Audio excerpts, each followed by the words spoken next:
The heart monitor was still ticking when I read my son's message. Might swing by if I get a break. Still, I didn't cry. Just pressed the hospital sheet flat, the way I used to smooth his collars before school. As the antiseptic air stung my nose, I realized even machines cared enough to keep checking on me. While the hallway filled with other people's visitors, my phone stayed dark, like it knew better. The same silence he gave me was louder than any goodbye.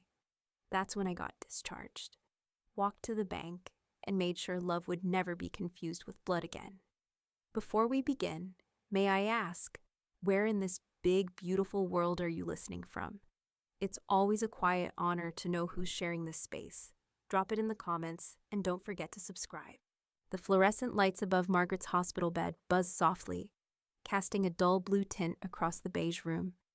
She lay propped on a stiff incline, wrapped in the thin, overly starched blanket they always used in hospitals, the kind that felt more institutional than comforting.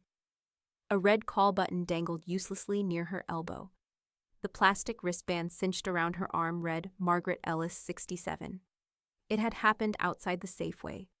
One moment she was pushing her cart of groceries, bag of oranges, a rotisserie chicken, 2 boxes of instant oatmeal, and the next, the pavement rushed up toward her like a wave. Someone called an ambulance. A fainting spell, they said. Blood pressure, dehydration, stress. The doctor murmured about monitoring for a few days and keeping things calm. As soon as they wheeled her into her room, she texted Caleb. Admitted, stable, don't panic. 3 hours later, his reply popped up. Crazy day, I'll swing by if I have time. If. She reread the message 3 times before putting the phone face down on her tray table. That had been Monday. Now it was Thursday. No knock at the door, no call, no flowers, not even a damn emoji. The nurses were kind but busy. She learned their rhythms. Linda with the brisk ponytail who always offered warm blankets. Andre who whistled classic rock as he checked vitals. But their warmth came in brief, efficient bursts, like flickers of sunlight through blinds. Vi had called last night, her voice tart and familiar. You'd think you were a bill collector, not his mother. Margaret had smiled at that, though the truth in it stung. She stared now at the tray before her, lime jello trembling in its plastic cup, untouched. A single candle would have made it a cake if someone had cared enough to bring one, but she was alone. And it was her birthday. 67, not a milestone, not yet a crisis. Just a number in the rearview mirror. In the hallway, a candy striper laughed as she wheeled a bouquet into someone else's room. The scent of lilies wafted in for a moment, sharp and clean. Margaret inhaled reflexively, then looked away. She checked her phone again. No new messages. It wasn't that she expected balloons or a singing card. Caleb had never been the demonstrative type. Even as a child, sensitive, yes, quiet. But time and adulthood had done something to him, hardened the corners. He used to cry if she forgot to pick him up after school. Now he couldn't spare 5 minutes. She tried to be fair. Maybe he was swamped. Maybe the new job was as all-consuming as he claimed. Maybe there was some crisis she didn't know about. But no voice in her head could justify 3 days of silence. Margaret slowly peeled the lid off the jello cup and took a spoonful. The texture made her gag. She set it down. Her eyes drifted to the window. The sun was setting behind the parking garage, casting long shadows across the room. Lights flickered on along the nurse's station. In the next bed, the woman named Frances snored softly under a nasal cannula, her mouth open, eyes darting behind thin lids. Margaret cleared her throat, just to remind herself she still could. She thought about the time Caleb broke his collarbone in high school. She'd driven 40 minutes in a rainstorm to get to the ER, still in her bathrobe, forgetting her wallet, her keys barely in hand. The receptionist had given her grief about insurance. Margaret had raised hell until they let her back to him. He hadn't even needed stitches, just a brace. She'd brought him milkshakes for 3 days after that. Vanilla. No whipped cream. Now she couldn't get a phone call. Her eyes burned, but she refused to cry in a hospital room. That was a line she wouldn't cross. A nurse entered quietly, holding a clipboard. "Everything okay, Miss Ellis?" Margaret nodded. "Fine. The nurse hesitated, then smiled. You have a beautiful name, by the way, Margaret. Thank you. She cleared her throat again. Used to be Maggie, long time ago. The nurse left, her shoes squeaking slightly on the linoleum. The room returned to silence, broken only by the hiss of oxygen and the quiet beep of the monitor. Margaret looked down at her hands. They looked older now, veined, papery. She flexed them slowly, just to feel they still obeyed her. From her nightstand, she pulled the yellow notepad Vi had dropped off 2 days ago. She flipped to a blank page. At the top, in careful, deliberate script, she wrote, "What I will and will not forget." Then she began to list. On Friday morning, Margaret's phone buzzed for the first time in almost 4 days. She was sitting upright, hair brushed, dressed in the same navy cardigan she'd arrived in, washed and returned by the hospital laundry. She felt brittle around the edges, like she might chip if she moved too fast. Her packed tote bag sat on the chair beside her, zipped tight.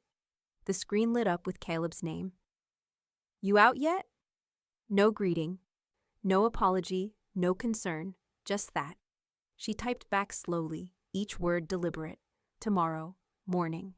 She watched the screen for a full minute, waiting for the bouncing ellipsis, but there was nothing. Just the read receipt, and then silence. Again. Margaret set the phone down without sighing. She was done sighing. By the next morning, Vi was already waiting in the parking loop when they wheeled Margaret out in the creaking transport chair. The passenger window of her Volvo was rolled halfway down. Spring air, soft and damp, drifted in. A container of chicken salad sat in a grocery bag in the back seat. Vi never came empty-handed. You look like hell, Vi said, as she got out and helped guide Margaret into the passenger seat. I missed you too, Margaret said dryly. Vi clicked the seatbelt across her lap. If he were my son, I'd be looking up adoption return policies. They didn't talk much on the drive. They didn't need to. Vi hummed softly to the radio, Old Motown, and Margaret stared out the window as the familiar roads drifted past. The strip mall with the half-empty nail salon, the corner where the high school used to be, the hardware store with the crooked sign that had never been fixed. When they pulled into the driveway, Vi killed the engine and turned to her. You sure you're good alone? I'm not dying, Vi. I just fainted. Don't tempt fate. Margaret smiled weakly and squeezed her hand. I'm good. Vi helped her inside, made sure she was steady on her feet, then left with a promise to come by tomorrow. As soon as the door clicked shut, Margaret exhaled, slow and deep. Her house smelled faintly of old wood and lavender detergent, still and untouched. As if it hadn't noticed she'd been gone, the first thing she saw on the kitchen counter was a glass vase of half-wilted tulips. Yellow, her favorite color, but slightly off, like someone had asked a stranger for advice and guessed wrong. The card tucked inside was blank, except for a printed message, wishing you a smooth recovery. No signature, no handwriting. She knew immediately, the assistant, Claire or Carrie or something like that.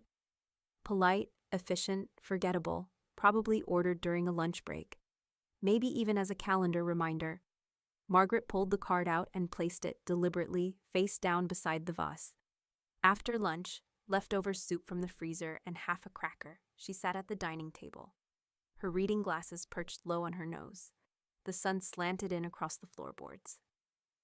She opened the large green accordion folder she kept tucked inside her hall closet, next to the spare batteries and half-burnt candles. Medical records, house insurance, her advance directive. The will? She wasn't sure what she was looking for exactly.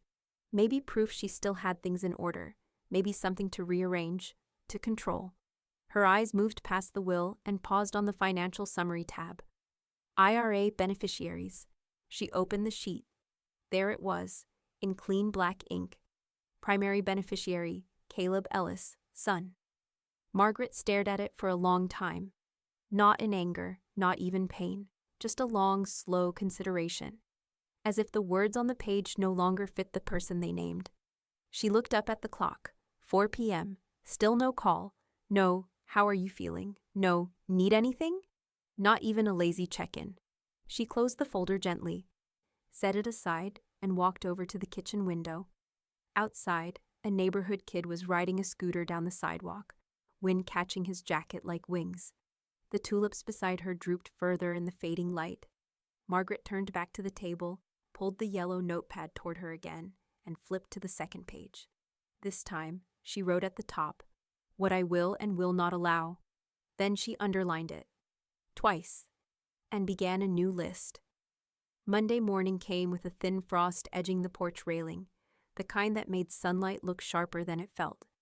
Margaret slipped on her gray wool coat, the one Caleb had given her years ago for Christmas when he still asked what she needed, and drove downtown. She didn't text Vi. She didn't text Caleb either.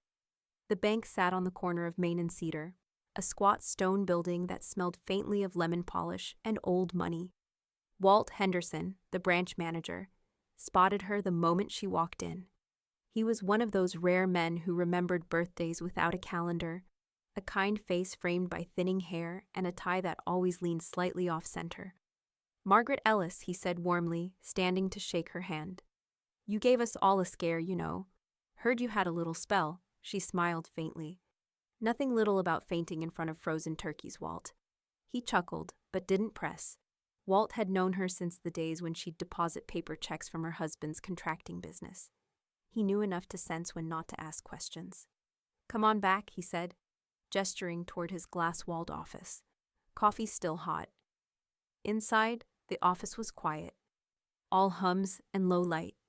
The blinds were half drawn, softening the glare from the street. Margaret sat down in the leather chair opposite his desk, her purse on her lap like a small animal she was protecting. "I need to make a few changes," she said simply. "Of course." Walt opened his notebook. What kind? She looked past him at the framed photograph on the wall. His grandkids lined up on a dock somewhere sunny, all gap-toothed grins and sunburnt knees. Then she met his eyes again. "Asset transfer," she said. "New trust. Same accounts, different names." He nodded slowly. "All right. You know what you're doing, Margaret?" "I do."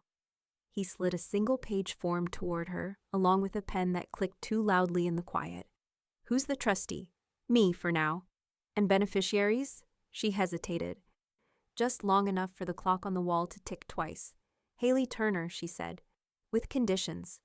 Walt wrote the name carefully. "That you're—" "She's my goddaughter," Margaret said. "Smart girl, nursing school. Tough year." He nodded. "And the previous beneficiary?" She looked down at her hands. Her voice stayed even. "My son." There was a pause. Walt didn't react, didn't fill the space with small talk. He just nodded once, steady, and began typing. They worked quietly for the next 20 minutes. Each line was precise, measured, almost ritualistic. The kind of paperwork that marked the difference between old life and new. Savings, mutual funds, the secondary property her husband had left her. Margaret reviewed every number, every name. At the end, Walt pushed the final document toward her. "You'll want to initial here, and there." She signed, her handwriting small but unwavering. "And you said there were conditions?" he asked. "Yes." Margaret slid a handwritten note across the desk. "I'd like this included with the trust paperwork." He glanced at it briefly, just enough to see the neat, looping script. "Funds to be released only upon demonstration of financial independence and completion of education." "Understood," he said. She leaned back slightly, feeling an unexpected calm settle in her chest, the kind that came after doing something that could no longer be undone. "One more thing," she added. "Yes?" "I'd like a portion, 20,000, set aside for donation. The Willow House Women's Shelter on Grant Street." Walt looked up, surprised but impressed. "You've got a good heart, Margaret." She shook her head softly. "Not good, just redirected." He smiled at that. "We'll make sure it's done right." Later that afternoon, Vi came over with a casserole and 2 glasses of wine. The tulips were gone. The vase now held fresh lavender stems from Vi's garden. Vi raised her glass. "So, I hear you went to the bank." Margaret's lips curved, slow and knowing. "Just tying up loose ends." Vi smirked. "You didn't just cut him out," she said. "You funded freedom." Margaret didn't deny it.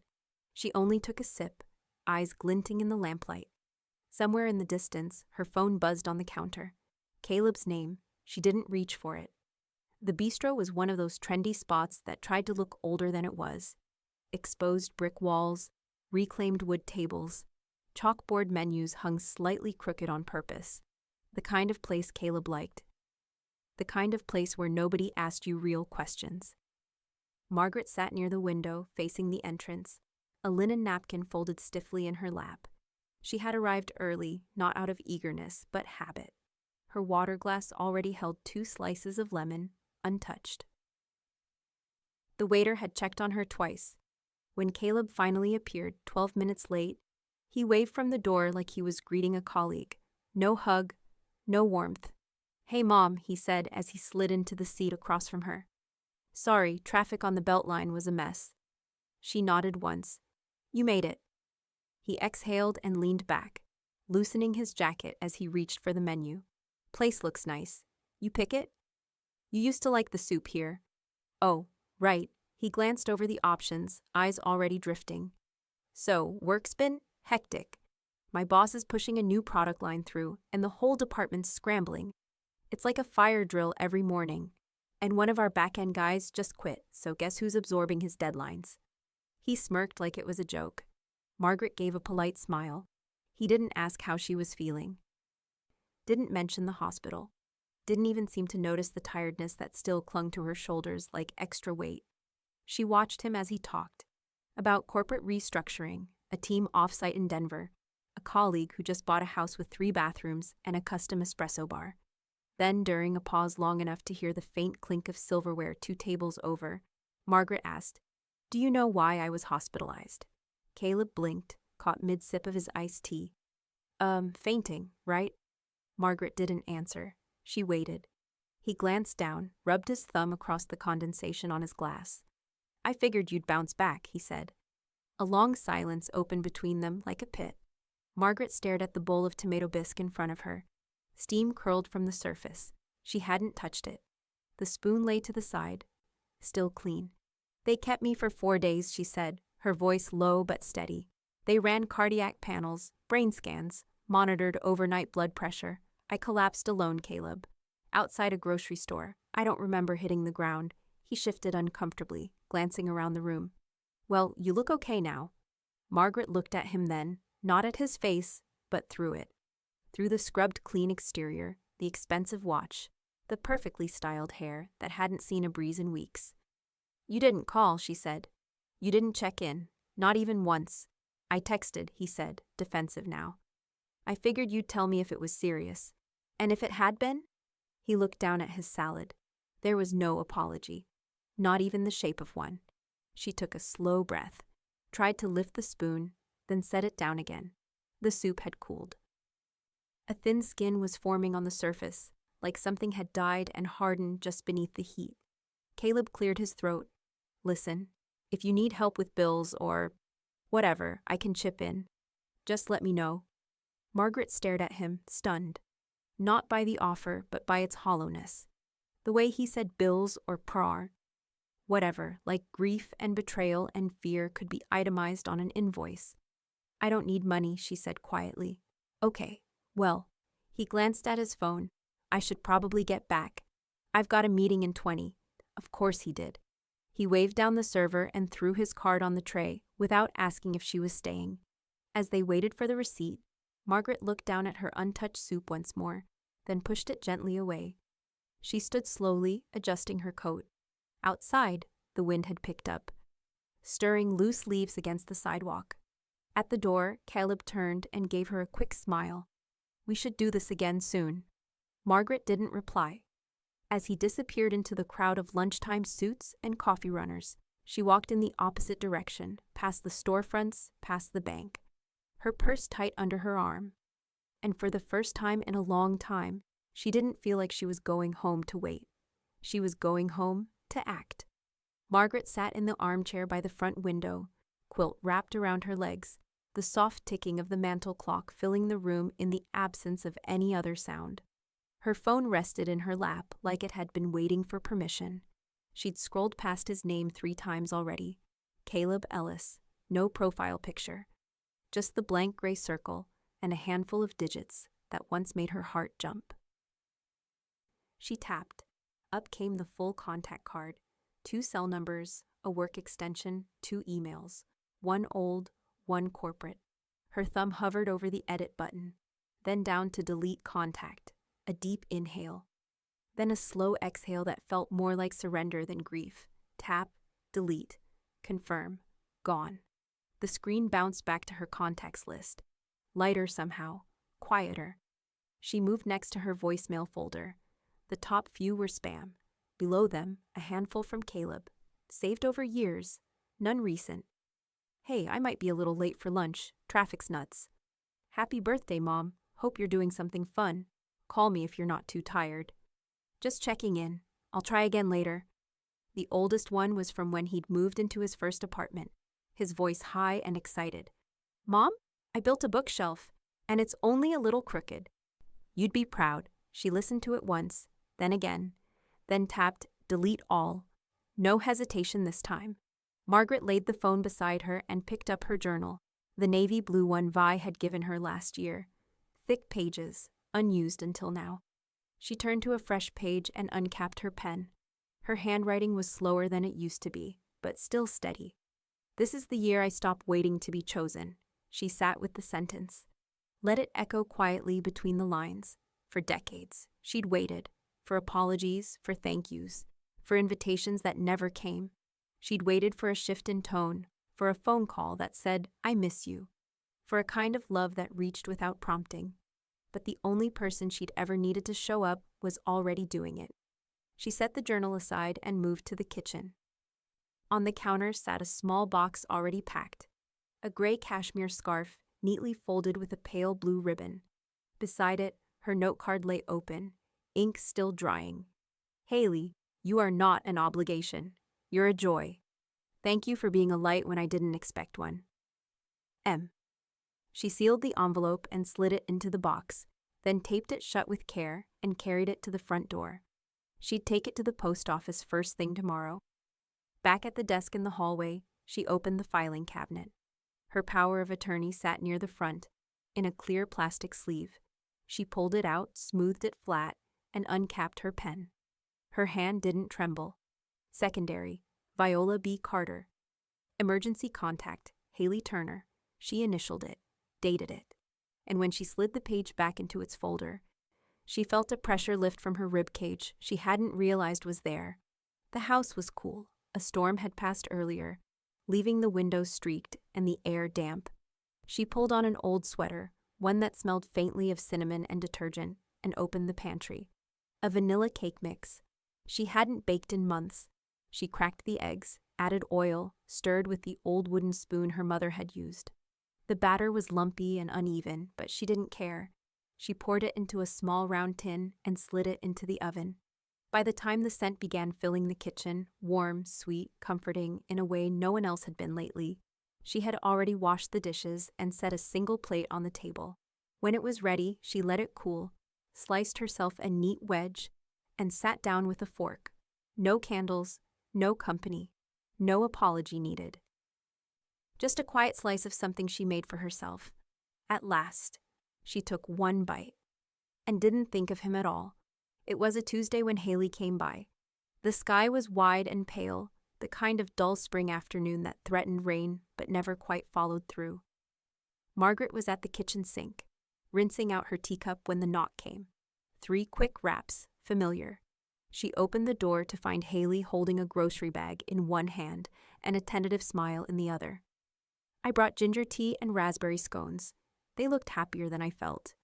Margaret stepped aside, warmth blooming in her chest. Then come make me feel guilty about not baking. Haley laughed as she stepped in, shook off her coat and set the bag on the counter. Guilt is baked in, she said. I think it's in the butter.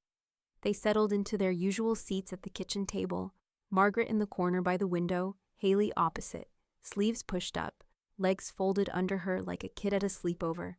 The kettle started to sing. Haley's gaze softened. How's the recovery? I don't mean vitals and discharge summaries. I mean you. Margaret blinked, then smiled. You're the only person who asked if I was scared. Were you? I was, she said. I'm not proud of that. Haley leaned in, elbows on the table. You should be. Fear tells the truth. Pretending doesn't. They sipped their tea in thoughtful silence. After a while, Haley said, "It's strange, hearing you say that. You always seem so solid, sure. I was married for 40 years. I learned how to sound sure." That quieted them both. Then Haley set her mug down and, with a gentleness that didn't feel rehearsed, said, "I used to fake it too. I'd pretend foster homes were temporary adventures, like some kid in a storybook. But most of the time, I just felt invisible. I was the name on a clipboard. The quiet one." Margaret didn't interrupt. She simply listened. Fully. There were some houses that were safe but cold. You'd get fed but not looked at. No one cared if you were scared, just whether your shoes were on the right feet. Her voice didn't crack, but it thinned around the edges. "Once, I had strep so bad I couldn't swallow. I remember trying to write it down on a napkin, because asking out loud felt like too much." Margaret reached across the table, her hand covering Haley's with a tenderness that felt maternal without trying to be. No one should have to ask that hard. They sat there for a while. The rain never came, but the sky dimmed. Tea turned into a pot of soup. Haley offered to slice carrots. Margaret insisted on crusty bread from the freezer. They ate slowly, like people who understood the comfort of chewing in silence. By the time the clock in the hallway struck 8, the kitchen was dimly lit and warm with residual heat from the stove. Haley stood to leave, slipping her scarf around her neck as she reached for the doorknob. Margaret followed her to the entryway. "Haley," she said just before the door opened, "some people give care, others just sign cards." Haley turned, blinking at the words like they were foreign. Then her face broke into something between gratitude and grief. "Thank you for seeing me." "Thank you," Margaret said, "for making sure I wasn't invisible." The door closed softly behind her. Margaret stood in the quiet for a moment, not in loneliness, but in peace. Then she walked to her desk, pulled out the folder with the trust paperwork, and flipped to the last page. There, in the margin beneath her final directive, she uncapped her pen and wrote, "To the one who showed up." "That's all I ever needed." She paused, added one more line, just beneath it, "Presence is its own inheritance." Then she closed the folder. And this time, she didn't file it away. She left it out right there on the desk, like something finally ready to be seen. Saturday morning began like any other, Margaret with her coffee, the steady hum of the refrigerator, the quiet that filled the house like secondhand air. She sat at the kitchen table, phone in hand, scrolling without purpose, thumb flicking out of habit rather than curiosity. She hadn't checked Caleb's social media in months, maybe longer. She'd promised herself she wouldn't.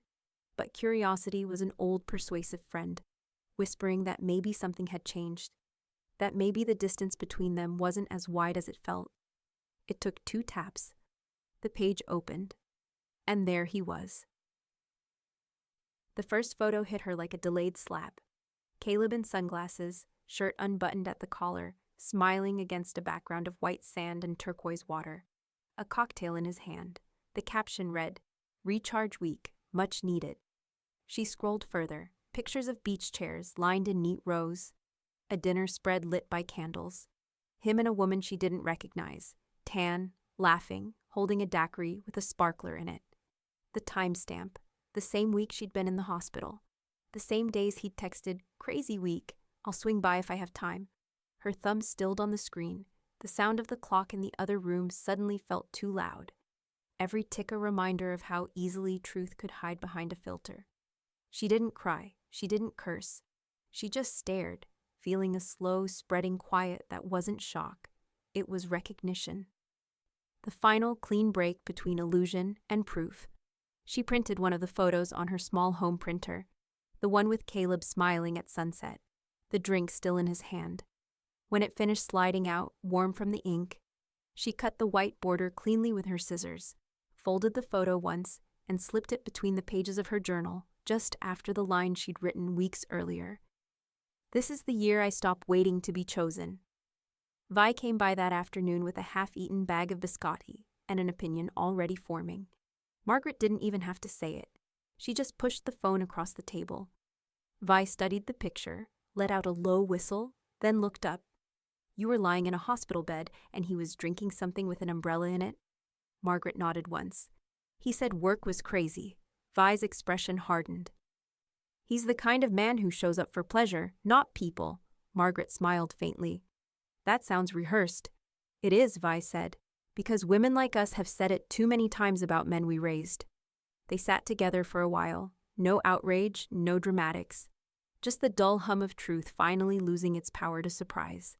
When Vi left, Margaret stayed at the table long after the door closed. The late afternoon light stretched long and golden across the floor, catching the edges of her tea mug. She reached for her planner, opened to a clean page, and wrote in neat, deliberate letters, "No more default giving." She underlined it twice. The phrase hung in her mind, heavy but liberating. Default giving, the instinct to overextend, to assume someone else's comfort, mattered more than her own. It was a habit disguised as love. Not anymore. She stood, crossed to her desk, and pulled open the bottom drawer. The file she wanted was labeled Insurance, Supplemental. She opened it, scanning the old paperwork. Premium paid in full, beneficiary listed, Caleb Ellis. Value, $1,500. She picked up the phone. It rang twice before the agent answered. Cheerful, oblivious. "Yes, I'd like to cancel a policy," she said. "Effective immediately." The agent began the usual script. "May I ask the reason for cancellation?" Margaret smiled to herself, watching a beam of late sun stripe across her kitchen floor. "No longer applicable," she said. He read her confirmation number, asked if she'd like it emailed or printed. She chose printed. She wanted something to hold. Proof that erasure could be both practical and powerful. When she hung up, she slid the phone aside and leaned back, the chair creaking softly beneath her. Outside, a wind picked up, scattering dry leaves against the porch railing. She glanced toward the journal on her side table, the folded photo still tucked inside. Then, almost as an afterthought, she whispered to the quiet room, "Let him keep his beaches." The afternoon light came in slanted, gold and gentle, cutting across Margaret's kitchen like a ribbon. Papers covered the table, neatly arranged, each one clipped and labeled. The trust summary sat at the center, a pale stack of consequence. Haley sat across from her, eyes scanning the document. Her fingers were still smudged faintly with pen ink from her nursing notes. The air smelled faintly of lavender hand cream and brewed coffee gone cool. When she finally looked up, her eyes were wide. "Margaret, this can't be right." "It's exactly right," Margaret said, voice even.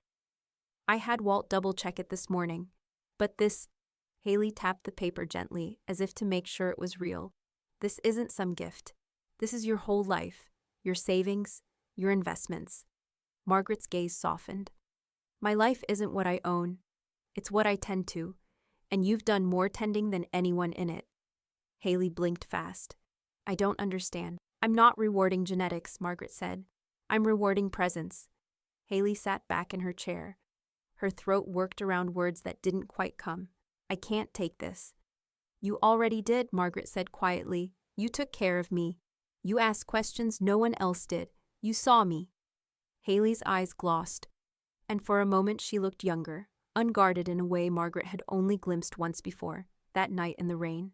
"That wasn't," Haley started. "That wasn't for something like this." Margaret smiled faintly. "No, that's exactly why it matters." They sat like that for a long moment, two women, a lifetime apart in years, but shoulder to shoulder in understanding. The clock ticked softly. Outside, the branches of the maple tree rustled against the window pane, restless and alive. Finally, Margaret reached for the pen beside the folder and turned the trust packet toward her. "It just needs signatures and witnesses." Haley didn't move. "Vi's coming by," Margaret added. "She'll witness. I want this done before I lose my nerve or forget where I put my glasses." Haley huffed a small laugh, wiping at her eyes. "You're serious?" "As a tax penalty." When Vi arrived half an hour later, she took one look at the scene, the table, the stack of papers, the glint in Margaret's eyes, and nodded. "Well, this feels biblical." Margaret smirked. "Just arithmetic." Vi took her seat, folded her arms, and watched like a silent sentinel, while Margaret signed her name, once, twice, 3 times. Each stroke was deliberate, her cursive small but certain. Haley hesitated before adding her signature, her pen hovering an inch above the line. "I don't want you to regret this," Haley said. I won't, Margaret replied. Regret comes from doing nothing. I'm doing something. The pen touched paper. Haley signed. Vi added her witness signature with the neat efficiency of someone who'd notarized more PTA forms than legal documents. There, she said. It's real. Margaret gathered the papers slowly, aligning the edges, pressing them into the folder like tucking a child into bed. The soft click of the clasp felt final. Then she reached for another file. Her will, old, yellowed at the corners, signed when her husband was still alive and her son still called her twice a week. She opened it with the same calm she'd open a window, an old habit she no longer needed.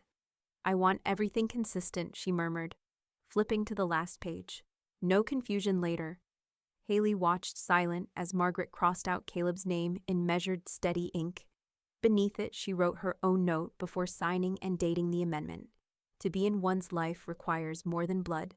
It requires presence. She set the pen down, exhaled. Something deep inside her, something old and knotted, finally loosened. Vi let out a long breath.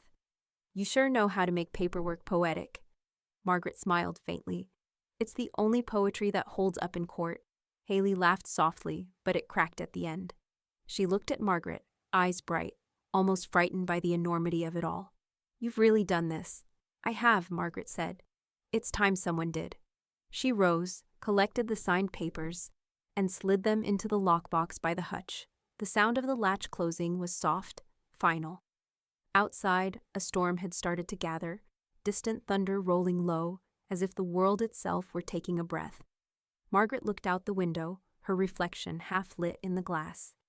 Now, she said, almost to herself, we see who notices. The email came late on a Wednesday night.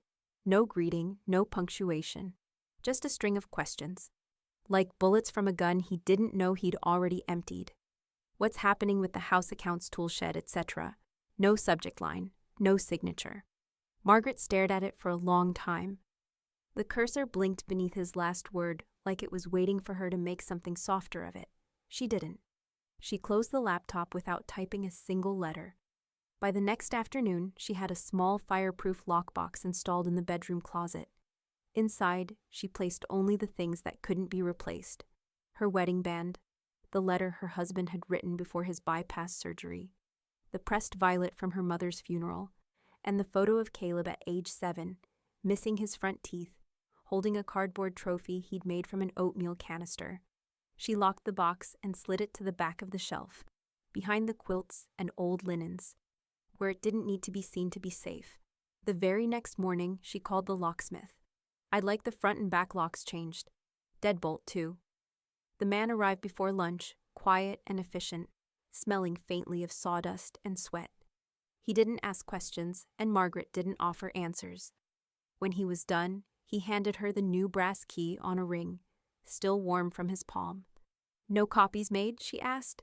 He shook his head. Just the ones I gave you, ma'am. She held the new key like it weighed something.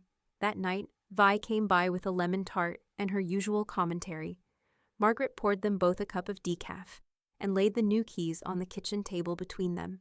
Vi raised an eyebrow. That's either a very polite burglary or something just got very real. Margaret smiled faintly. He asked about the tool shed. Vi blinked. The shed? Margaret nodded. And the house, the accounts. No hi, Mom. Just a checklist. Vi snorted. You should charge rent for every assumption he's made. Margaret leaned back in her chair. That'd bankrupt him. And I don't think his ego's got a co-signer. They both laughed, but Margaret's smile faded a little quicker. She reached over, picked up the key, and slid it into a small ceramic bowl that used to hold peppermints. The sound it made, clean, final, rattled more than the lock ever had. On Friday, Caleb called. She didn't answer. The voicemail came through an hour later. Hey, just saw your changes came through on a few things. Thought we should talk. I'm sure there's some confusion. I'd like to get clarity before anything becomes official. Call me, she played it twice. Not once did he say her name. She clicked delete. Then she stood, walked to the front door, and pressed her palm flat against the cool brass of the new lock. He could ask all he wanted, but the answer was already built into the silence. The knock came just after dusk. Not urgent, not hesitant, just there, present. Margaret opened the door to find Haley on the porch, hair damp from a light spring mist, her younger sister standing just behind her. 15, maybe 16, small-framed with a backpack slung too heavily on one shoulder and eyes that didn't know how to trust a threshold. "I'm sorry to ask," Haley began. She lost her placement.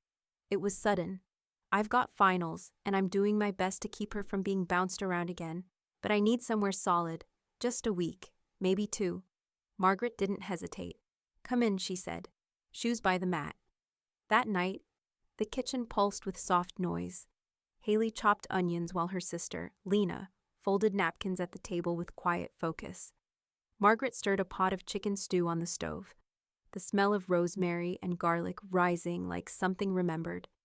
It was the kind of evening that smelled like warmth, sautéed vegetables, clean laundry, and something faintly sweet from the pound cake thawing on the counter. Dinner was simple, full of passing and reaching, of silent gratitude and second helpings. Lena asked for more bread. Haley poured water without being asked.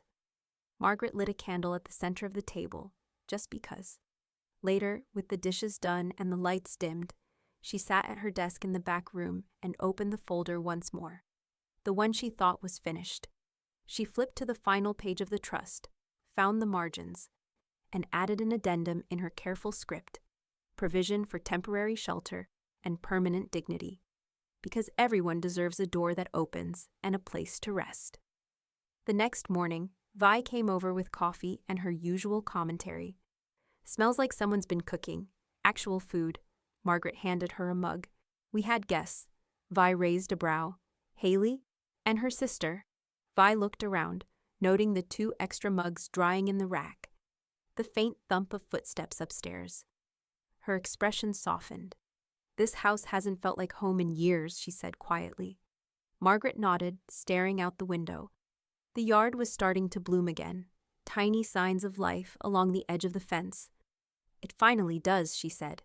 Then, more pointedly, "No thanks to Caleb." Vi didn't argue. She didn't have to. Instead, she walked over to the counter, saw the bag of apples and the jar of cinnamon sticks, and paused. "You're making pie?" Margaret smiled.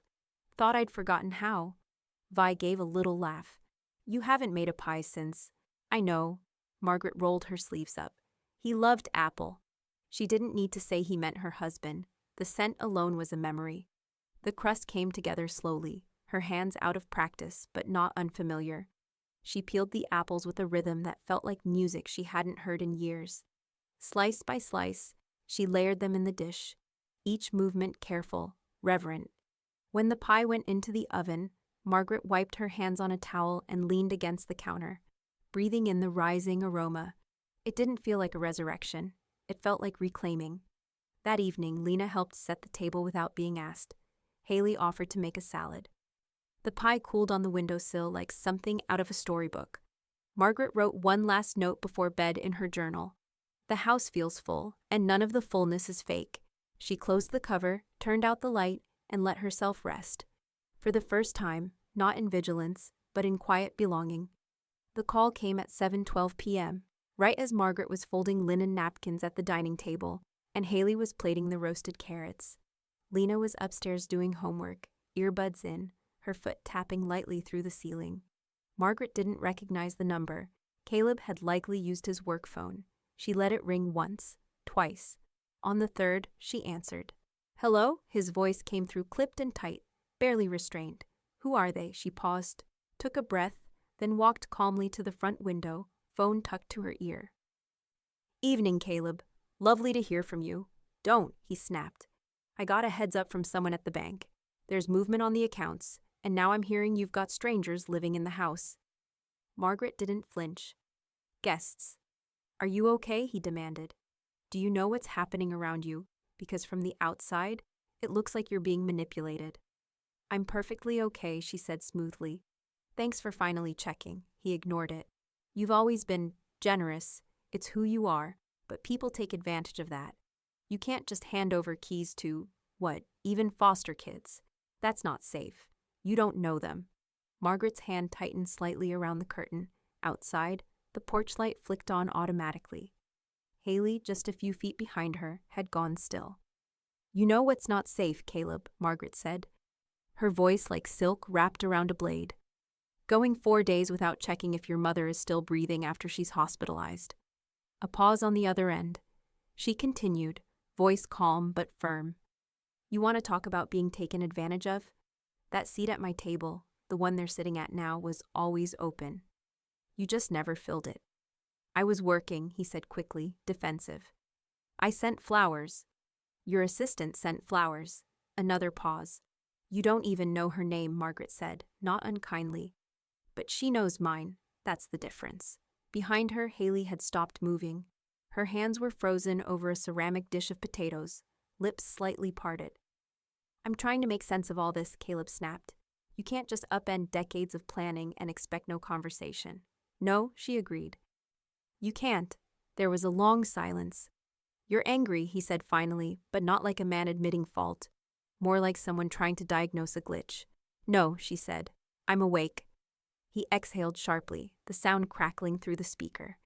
"You're letting people who barely know you move in, influence your decisions, rewrite everything Dad set up." Margaret tilted her head. "You think this has anything to do with Dad?" "You know what I mean." "No," she said, softly. "I don't think you do."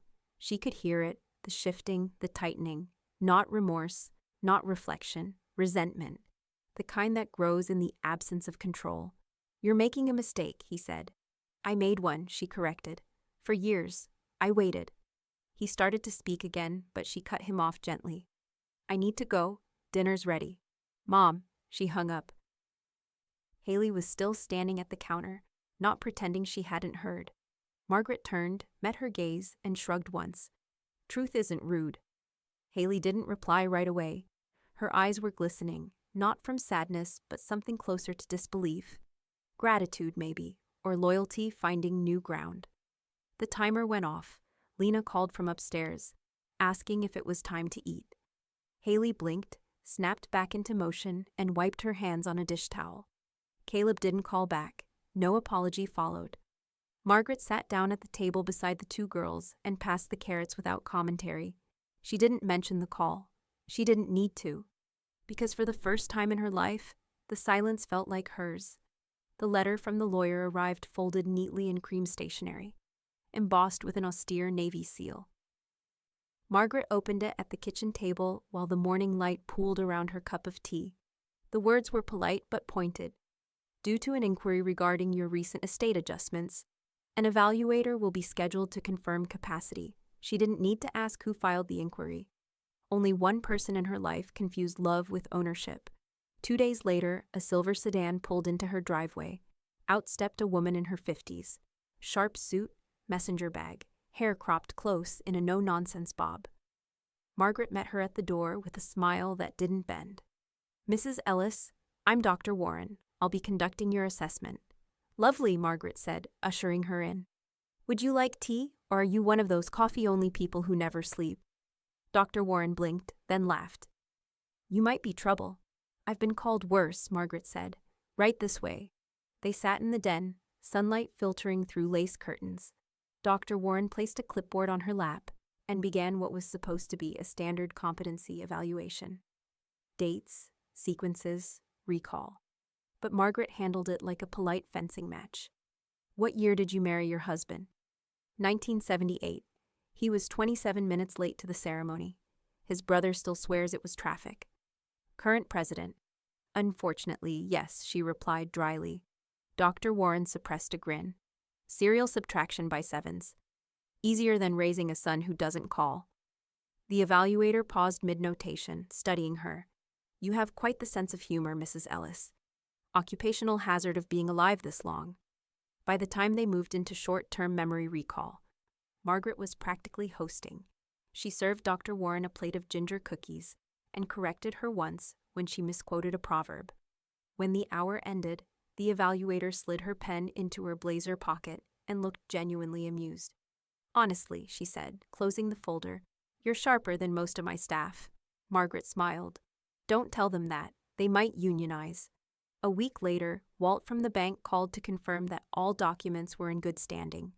The evaluator's report had been filed, notarized, and cleared. The findings were decisive and unambiguous. Assessment: full capacity. No impairment, coercion, or undue influence. In other words, airtight. Caleb's attempt to contest was denied before it even reached a judge's desk. The notification went straight to his office inbox, a short paragraph that said everything and nothing. Margaret imagined his expression, the disbelief, the slow boil of frustration, and found she didn't feel joy exactly, just balance. That evening, Vi came over carrying a plastic container of pasta. "You don't fight on an empty stomach," she declared, handing it over. Margaret boiled water, opened a jar of sauce, and filled the kitchen with the soft hum of something that sounded like peace. They sat across from each other, plates steaming, lemonade glasses sweating in the glow of the table lamp. "So it's official?" Vi asked. "It's official," Margaret said, forking a bite of pasta. "Apparently, I'm of sound mind and formidable will." Vi grinned. "We could have saved them the paperwork. They needed proof. Proof's expensive. I could have told them for free." Margaret raised her glass of lemonade. "To affordability." Vi clinked hers against it. "And to the power of well-timed boundaries." They laughed. Real laughter, full and easy. Outside, the wind carried the smell of wet grass through the open window. The house no longer echoed. It held sound differently now, like it had remembered what it was built for. When Vi left, Margaret stayed at the table for a while, tracing the condensation ring her glass had left on the wood. Then she opened her journal, turned to a fresh page, and wrote, "This is how I survived invisibility, by refusing to fade when someone else stopped looking." She read it once, then underlined refusing. A faint rumble of thunder rolled in the distance. Low and deliberate, as if the world was clearing its throat before saying something important. Margaret closed the journal, rose from her chair, and glanced toward the window where her reflection stared back. Steady, unflinching, she smiled.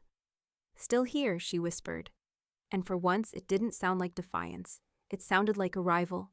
The box was small, not jewelry store fancy, just the soft cardboard kind wrapped in tissue and a bit of twine. It sat on Margaret's pillow, nestled neatly like it belonged there. No card, no explanation. She found it just before bed.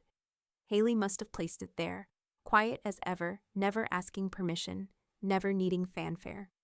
Margaret sat down on the edge of the bed, untied the twine, and folded the tissue back gently, like she was peeling back a layer of memory. Inside was a necklace, simple silver. A fine chain holding a single charm no larger than her thumbnail. Brave, just that. Not engraved, not ornate, just the word etched into a cool disc with soft edges, like something passed between women who knew the weight of being steady. She stared at it for a moment, let it sit in her palm, then she unclasped it and slid it around her neck. It lay against her collarbone with the kind of weight that didn't pull. It anchored. She didn't take it off. The next morning, Margaret stood at her closet, carefully thumbing through hangers. Haley's sister, Lena, was seated on the edge of the guest bed, biting her thumbnail, trying not to look nervous. "I think this one," Margaret said, holding up a crisp dove-gray blouse. Soft collar, not trying too hard, but says, "I show up on time." Lena blinked at her, hopeful and shy. "It's not too old?" Margaret grinned. "It's timeless, which is what we call flattering when we don't want to say age-appropriate." Lena cracked a smile, just barely. The blouse fit. Margaret even found a pair of low-heeled shoes that didn't look like they'd seen church pews since the Reagan administration. Lena stood in front of the hallway mirror, brushing down the sleeves with nervous, deliberate hands. "You look capable," Margaret said. Lena swallowed. "That's the best thing anyone said to me in a long time." "You are?" Later that afternoon, the house smelled faintly of cinnamon and dryer sheets. The windows were open. A breeze rolled in, warm and sweet. Margaret sat in the living room with a cup of tea, her feet tucked under a knitted throw she didn't recognize. She ran her fingers over it, soft, sturdy. The yarn was a dusty rose, the kind of color that doesn't scream anything. It just stays. Vi poked her head in from the hallway, holding a ball of yarn like a prize. "You like it? You made this?" Vi shrugged. "Knitting keeps my mouth from saying things I'll regret." Margaret smiled and pulled the throw up over her lap. Vi settled into the armchair across from her. It's for the guest bed. I figured it deserved something cozy. Margaret nodded slowly. This house used to echo, now it exhales. Vi studied her for a moment. I like this new chapter you're in. Margaret didn't pause. So do I. They sat in the silence that only good friendships can hold. No effort, no performance. Just the hum of the house around them. Upstairs, Lena was ironing her slacks for tomorrow. Haley was in the kitchen packing her books into her bag for evening classes. The place felt full. But not loud. And not one piece of it was performative. Margaret leaned back in her chair, one hand grazing the small silver charm resting near her collarbone. It warmed with her skin. She thought about everything that had come before. The hollow calls, the unanswered birthdays, the quiet dinners for one. And she thought about now. About warmth without conditions. About rooms that were no longer just storage for what used to be. About new sounds, laughter from upstairs, the occasional thud of a book falling over. Vi cursing her knitting needle under her breath. Margaret rose from her chair, crossed to her writing desk, and opened her journal. She flipped to a blank page and began writing. The necklace says brave, but what it really means is still here, still open, still choosing softness over fear. Still building something that doesn't need his name on it. She underlined choosing softness. Then she closed the journal, walked back to the window, and watched the sun stretch long across the front lawn. And for the first time in years, she didn't brace for anything. She just let the quiet in. She didn't answer his last email. It arrived at 6:04 a.m., time-stamped between flights or meetings or whatever else he pretended made him unreachable. The subject line was blank. The body was one long paragraph that said everything and nothing. I just want to understand why you're doing this. After everything Dad and I built, after all the years, this feels unnecessary. Extreme. I'm not the villain here. No question mark. No warmth. No space for reply. Margaret read it once, twice, then closed her laptop and pushed it aside. The kettle clicked off behind her, steam curled, ghost-like, over the counter. Outside, the sky was turning the soft gray of early spring, neither dawn nor day. She didn't respond. Not with words, anyway. That afternoon, she found a shoebox in the back of the hallway closet, the one that used to hold old tax records. She lined the inside with pale tissue paper, then began filling it with photographs. Not all of them. Just the ones that belonged to a version of her life she'd finally stopped pretending to inhabit. Caleb at 5, cheeks sticky from birthday cake. Caleb at 10, holding a baseball bat too big for his arms. Caleb at 17, scowling under the brim of a graduation cap. She lingered on one, the two of them at the county fair, his hand tugging hers toward a carousel, her laugh caught mid-breath. He was still hers in that picture, still reachable. She placed it on top of the stack and folded the paper around it. Then she sealed the box with clear tape and wrote his address. His office, not his apartment, on the lid. No note, no return label.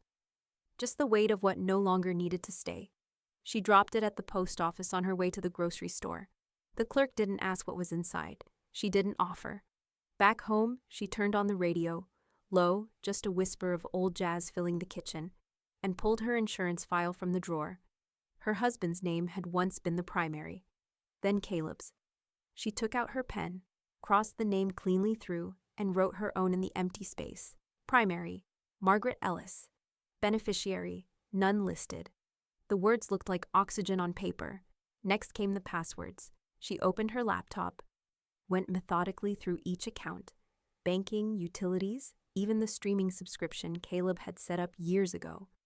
Each time the prompt appeared, enter new password, she typed something simple and steady. Begin again 1, still standing, no more waiting. When the final confirmation page loaded, the line under her account summary caught her eye. Profile type, independent, not joint with any party. She read it twice, then smiled. By evening, the house was quiet again. Haley had gone to class, Lena to a friend's for dinner. Vi had dropped off a new ball of yarn and a loaf of banana bread, muttering something about keeping busy before I knit a noose for my ex. Margaret stood at the counter, her necklace glinting in the dim light.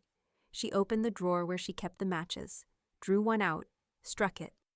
The scent of sulfur flared sharp and brief. She lit a single candle on the windowsill, vanilla and cedar, the kind she used to save for holidays. The flame danced, reflected in the glass like a heartbeat. Not mourning, not ritual. Relief. Her eyes drifted to the reflection of the room behind her, the throw Vi had knitted. Lena's mug with the chipped rim. Haley's textbook open on the table. Every piece of it was small, ordinary, but each one held proof of life still unfolding on its own terms. She reached up and touched the silver charm at her throat, the word brave warm against her skin. Then, without ceremony, she whispered to the empty room, "I don't owe anyone an explanation for peace." The wind picked up outside, rattling the chimes on the porch. One of them clinked against the window, a sound so light it might have been a signal. Somewhere out there, Caleb would receive the box. He'd open it, see the past arranged neatly, silent as truth. He'd think it was a message, but he'd never understand it was closure. Margaret blew out the candle, letting smoke curl and drift upward like punctuation. She didn't watch it fade. She simply turned off the light, walked toward the hall, and closed the door, softly, deliberately. They didn't go far. Haley found a rental just 4 blocks down, a small duplex near the park, with a cracked walkway and a yard that begged for potted plants. It wasn't perfect, but it was theirs. Lena loved the creaky steps, called them character. Haley liked the kitchen window that faced east, morning light catching the counter just right. Margaret helped them move. She brought snacks and a roll of bubble wrap that had somehow outlived 3 junk drawer purges. She labeled boxes with her careful handwriting. Books, kitchen, God knows. She stood on the porch while Vi wrangled a stubborn bookshelf into the back seat of her car, muttering curses creative enough to scare a flock of crows. "Let the girl start her chapter," Vi said, straightening with a grunt. "All we gotta do is make sure she's got bookmarks." That night, Margaret went home alone, sore in the knees and satisfied in the bones. The kind of ache that meant something had been earned. A week later, Vi hosted a dinner party, casual but ceremonial. She used the good tablecloth, the one that hadn't seen daylight since Obama's second term. Haley and Lena were the guests of honor. The table was full. Roasted vegetables, soft rolls, a bottle of red wine someone pretended to understand. Haley brought pie. Lena brought a boy named Milo who was quiet and polite and kept asking where the forks went. Margaret brought herself, and that was enough. At the table, the conversation floated from music to school to the best brand of dishwasher soap. There were no sharp turns, no eggshells, just voices layered in comfort. Haley caught Margaret's eye across the table during dessert. No words. Just a smile, not a thank you, not any more. They were past that. This was something closer to mutual acknowledgement. To, "We're in this now." Margaret leaned back in her chair and let it wash over her. Later that night, back home, she sat at her desk beneath the lamplight and opened her journal for the final time. Her fingers traced the worn spine before she flipped to the last blank page. She wrote, "I made peace by choosing people who chose me. Not loudly, not perfectly, but consistently." She paused, then added, "Forgiveness is too often confused with silence. I didn't forgive him. I just stopped trying to be loud enough to be heard by someone who was never listening." She closed the journal, bound it with a strip of ribbon, and slid it into the drawer. The act didn't feel like an ending. It felt like preservation. Her bank account sat untouched, full, free. Every automated draft updated. Every joint access removed. The trust remained locked and waiting, timed not by tradition, but by intention. No strings, no obligations. Just choice, measured and signed. The only thing Margaret hadn't changed was the name on the account itself. M. Sir Ellis. She decided to let it stand. After all, it had become hers in a way it never had been before. The next morning, the doorbell rang. Margaret wiped her hands on a dish towel and opened it to find a boy on the stoop. Skinny elbows, oversized hoodie, freckles that hadn't settled yet. Milo. He rocked back on his heels, holding a half-eaten cookie wrapped in a napkin. "You remind me of my grandma," he said simply. Margaret blinked, caught off guard. "Do I?" He nodded. She made tea even when no one asked for it. And her hugs smelled like lemon, Margaret smiled. That's a fine compliment. He handed her the cookie. I saved you the best one. It's got the most chips. Thank you, Milo. He turned to go, then paused. Haley says you used to be a teacher or something. Or something, she said. She also said you're why things feel better now. Margaret didn't answer. She didn't need to. That evening, she opened the door to the back porch, let the air in. A storm hovered somewhere just beyond the horizon. The light tinted like something was about to shift. She stood with her tea and watched it roll in slow. No anxiety, no bracing, just quiet readiness. She touched the charm around her neck, brave, warm against her skin. And then, without bitterness or performance, she said aloud, "When I was in the hospital, my son said he'd swing by if he had time. He didn't, so I swung by the bank instead." She let the words hang. She didn't need a response. She'd already made her deposit.